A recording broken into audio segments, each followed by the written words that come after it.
Because I'm quite interested in this. Was there like an average day for a GR1 nav? Like, can you just describe that for our viewers? Did you have a lunch break at 12:30 or No, like there's absolutely nothing like that. It's the flying program is king. So whatever the flying program says dictates everyone's pattern for the day. So you would either be on the flying program to fly, or you might be on it to go to the simulator, or you might be on it for something else. So you might be, the squadron always had a duty crew whose responsibility would be to keep the place clean and make sure that people are tidying up after themselves and just sort of generally keeping on top of whatever jobs need doing during the day. If you're on the flying program, it would be one of, generally speaking, the squadron would fly 2 or 3 waves a day. If it was day flying, it would be 2 waves. If there was night flying, you might have a 3rd wave in the evening.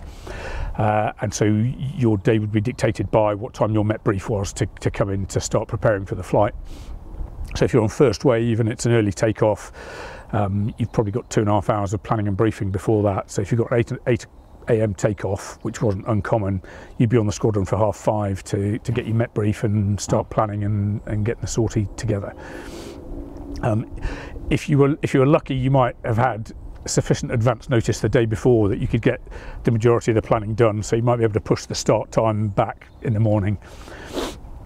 But then you'd then take that average day, that 5:30 start, 2.5 hours start planning to take off, fly an 1.5 hour sortie, or maybe if you're doing a high-low high to the UK, that might be 2.5, 2 hours 45.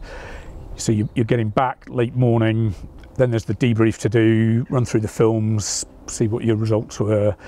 So it's an 8-hour day just for the one flight.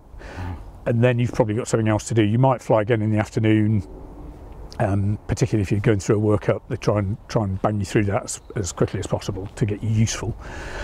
But if you weren't flying in the afternoon, you might be in the simulator, or you might go and do something called DAO, Duty Aircrew Officer. So whenever there was tornado flying taking place, the squadrons would take it in turns to have somebody up in the air traffic control tower. Oh, okay. Just in case something went badly wrong, in case there was an aircraft with an emergency, an unusual emergency, the DAO would be there to advise the air traffickers on any particular requirements that might come up. So for some emergencies, you might need to take an approach end cable.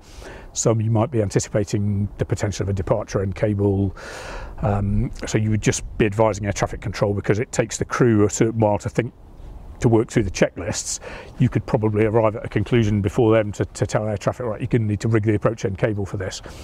So that's the duty aircrew officer's job. Most of the time, you can imagine there aren't emergencies happening every day, so as DAO you're quite often sat with your feet up just enjoying the view and watching the flying.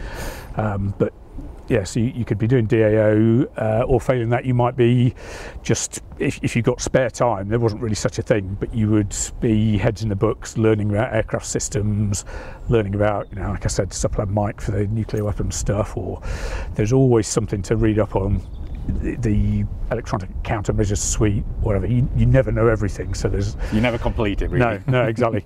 Now if you were night flying, the difference would be that your Met brief would be much later. You'd come in about lunchtime to get a Met brief and do your planning in the afternoon, and then go off night flying. And with night flying, the end of the sortie would probably be a bit truncated, because it was wet film back then for the radar and head-up display recording.